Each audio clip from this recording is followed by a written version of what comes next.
अस्सलाम वालेकुम दोस्तों, मैं ਤੁਹਾਡਾ मेज़बान मियां मोहम्मद अफजल भट्टू ਤੇ ਤੁਸੀਂ ਵੇਖਦੇ ਪਏ ਹੋ ਮੇਰਾ YouTube ਚੈਨਲ ਡਿਜੀਟਲ ਕਿਸਾਨ ਪਾਕਿਸਤਾਨ। ਤੇ ਦੋਸਤੋ ਅੱਜ ਇੱਕ ਅਫਸੋਸ ਨਾਲ ਖਬਰ ਤੁਹਾਨੂੰ ਸੁਣਾ ਦੇਵਾਂ ਜਨਾਬ। ਕਾਫੀ ਕਿਸਾਨਾਂ ਨੂੰ ਪਤਾ ਚੱਲ ਗਿਆ ਹੋਵੇਗਾ ਤੇ ਜਿਨ੍ਹਾਂ ਨਹੀਂ ਪਤਾ ਚੱਲਿਆ ਮੇਰਾ ਖਿਆਲ ਮਾਰਕੀਟ ਜਾਣੋਗੇ ਤਾਂ ਪਤਾ ਲੱਗ ਜਾਵੇਗਾ ਤੇ ਜਿਹੜੇ ਇਸ ਵੀਡੀਓ ਨੂੰ ਵੇਖਣਗੇ ਉਹਨਾਂ ਨੂੰ ਪਤਾ ਲੱਗ ਜਾਵੇਗਾ। ਤੇ ਦੋਸਤੋ ਇੱਕ ਵਾਰੀ ਫਿਰ हुकूमत की तरफों ਤੇ मिलत कंपनी की तरफों किसान दुश्मनी साबित हो गई है जनाब। तो मिलत कंपनी ने जिस तरीके हुकूमत के वक्त रात के अंधेरे पेट्रोल डीजल महंगा कर देती है, उस तरीके मिलत कंपनी ने भी 26/11/2021 कीमत चुक दी ने जनाब। तो पहले मैं चुकिया सन 2021 29/7/2021 7वें महीने के हुण जनाब 11वें महीने के तुसीं अंदाज़ा लगा लो 4-5 महीने का तकरीबन फर्क पिया है। तो फिर कीमत चुकिया गई ने। हुण किसान किहड़े पासे जा गए? पहलियां जिन्नियां भी हुकूमत आई ने इस तरीके किसान दुश्मनी किसी हुकूमत ने नहीं की जिस तरीके इन्हें की है।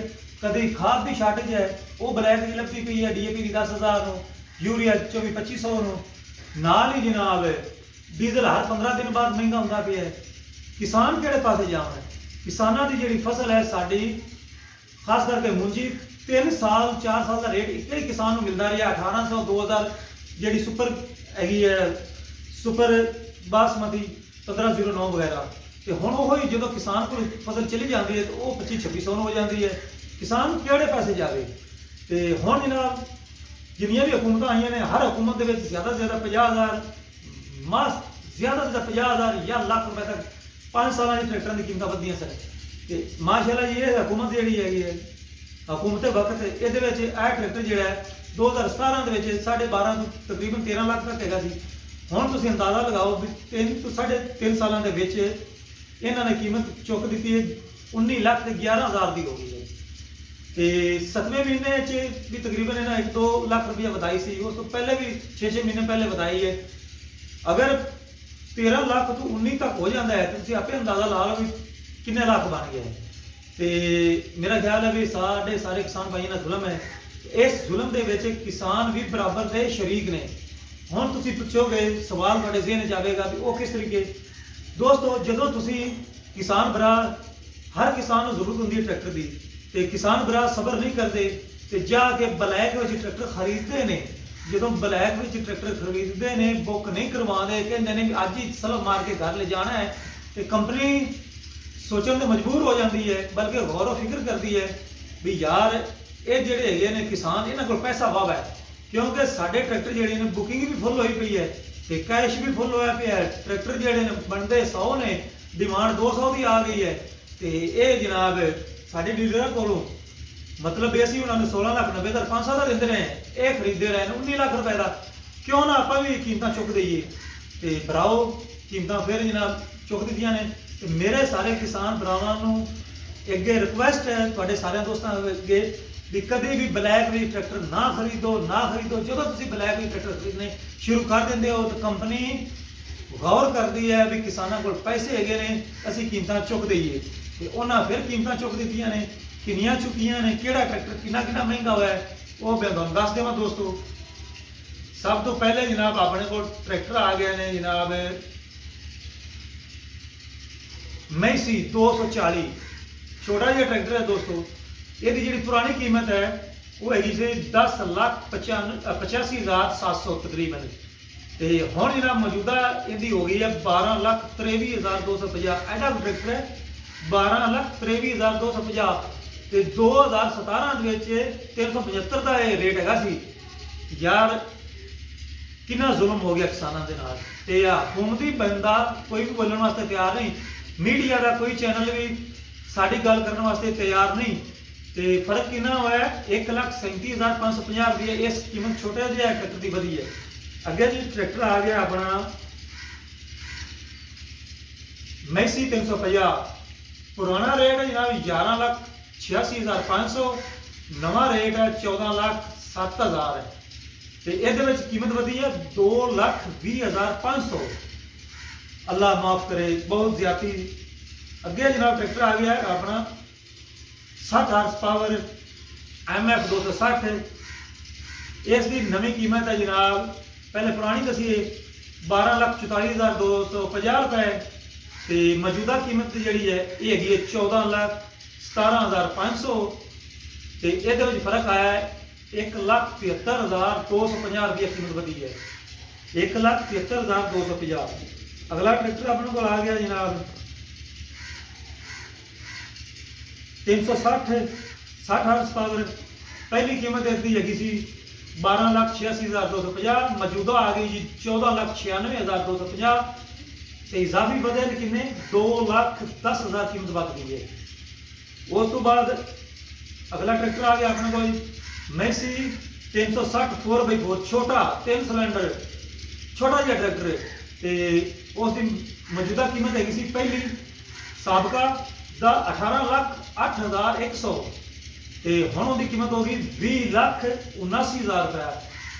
ਕਿੰਨੀ ਇਜ਼ਾਫੀ ਹੋਈ ਹੈ 2,70,900 ਰੁਪਏ। अल्लाह ताला मुआफ फरमावे जी, जुल्म दी था। अगला ट्रैक्टर आ गया अपने को 375, ये 75 हार्स पावर है। इसकी पुरानी कीमत है 16,17,000 हाँ 16,17,000 अजकल जी हुई है रात रात अंधेरे वधी है 18,37,500 इजाफी वधी है 2,20,500।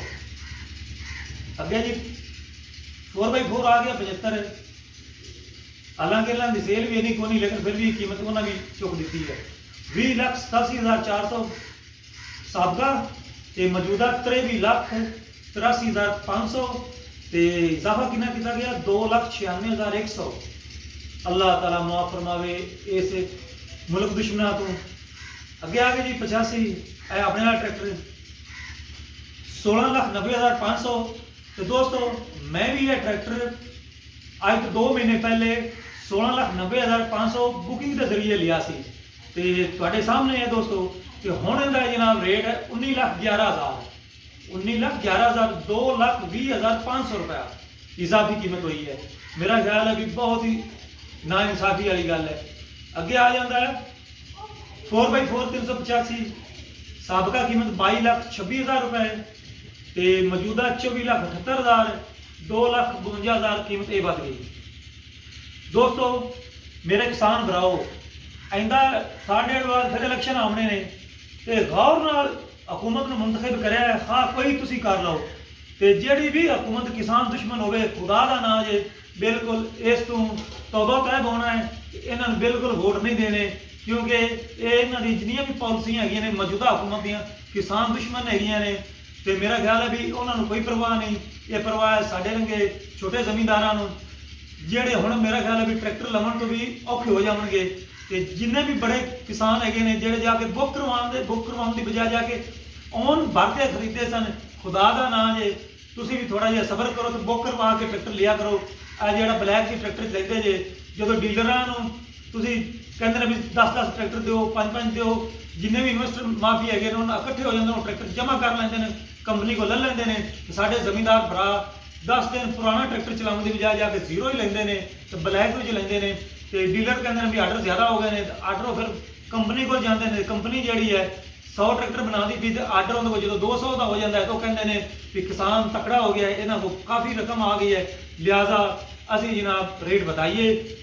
हुण तुसीं अंदाज़ा ला लो 19,11,000 का यह ब्लैक मिलता रहा है, पहले 19 लाख का मिलता रहा है, फिर जो किसानों ने बुक कराने बंद कर दिते सन ये हो गया सी 18 लाख का। तो हुण अगर मिलत कंपनी ने 19,11,000 इसकी कीमत कर दी है तो मेरा नहीं ख्याल भी हुण तुहानूं जाके 19 लाख का लभेगा, ये तुहानूं 20 लाख 21 लाख का लभेगा ब्लैक च। तो खुदा का नाम जे ब्लैक भी ट्रैक्टर ना लभ्या जो भी खरीदो ये लभ्या है दूसरा बुकिंग के जरिए। तो हुण मेरा ख्याल है भी ये नाल जी अलगाजी कंपनी बिल्कुल छुईयां कुआड़ियां उन्होंने भी तेज़ कर लिया होणगियां या अज तक उन्हें कीमत नहीं वधाई, फिर 1-2 दिन तक वो भी वधा देंगे, पिछे रह जाता है फोर्ड ट्रैक्टर कंपनी। तो मेरा ख्याल है फोर्ड अगर कुछ हदायत करे तो कुछ खुदा का खौफ करे कीमत ना वधावे तो मेरा ख्याल है भी उन्होंने सेल जी है डबल हो जाएगी। अगर उन्होंने कीमत इन्हों के नाल फिर वधाइयां तो फिर जिस तरीके उन्होंने सेल जीरो हुई पई है ना होने के बराबर हो गई है वो फिर जनाब उस हिसाब से रहेगी। अगर वो कीमत कुछ 6 महीने या 2 महीने ना वधावन तो फोर्ड कंपनी इन्होंने सारे तो ज़्यादा सेल उसकी होगी। तो हुण मैं अपने सारे किसान भाइयों को फिर एक बार जाती वारी दसदा जावां भी यह मौजूदा हुकूमत बिल्कुल किसान दुश्मन हैगी है। कभी डीजल महंगा, कभी खाद नहीं लभदी पई, आवाम दुश्मन है, कभी जनाब चीनी माफिया आ जाता है, कभी खाद माफिया, कभी डीजल माफिया। तो मेरा ख्याल है भी किसान किहड़े पासे जाए। तो किसानों की जी फसलों का रेट है वो पुराना 3 साल चलता पिया है। तो उम्मीद कोई नहीं, कणक भी लगती पई, तो कणक का जो रेट है वो भी इस बारी हुकूमत ने कोई खास ऐलान नहीं किया जिद्दे ज़्यादा अप कर दिता जाए। तो उम्मीद है भी जी है साड़ी मौजूदा हुकूमत एक रूस के किसान नूं या चाइना के किसान नूं जरूर पैसे देगी, अपने किसान नूं नहीं देंगे। तो नैक्सट जो इलैक्शन आना भराओ सोच समझते हो अपने उम्मीदवार का इंतखाब करना है। तो देखना भी किहड़ा बंदा किस पार्टी जी कोई भी पार्टी हो वो किसान के हक कितना फायदामंद है। जो किसान के हक फायदामंद हो सारे किसान उस वोट देवन। ये ना हो भी साडा मीए खां आ गया या फलाने खां आ गया। इस चीज़ को बिल्कुल इस पर गौर करना है। सिर्फ किसान का जो किसान की गल करे, जो असैम्बली च किसान की आवाज़ उठावे उसनूं वोट देना है। हुण मैं तुहाडे सारे दोस्तों तो लेना इजाजत। तुहाडा भरा मियां मोहम्मद अफजल भट्टू। अल्लाह हाफिज़। पाकिस्तान जिंदाबाद।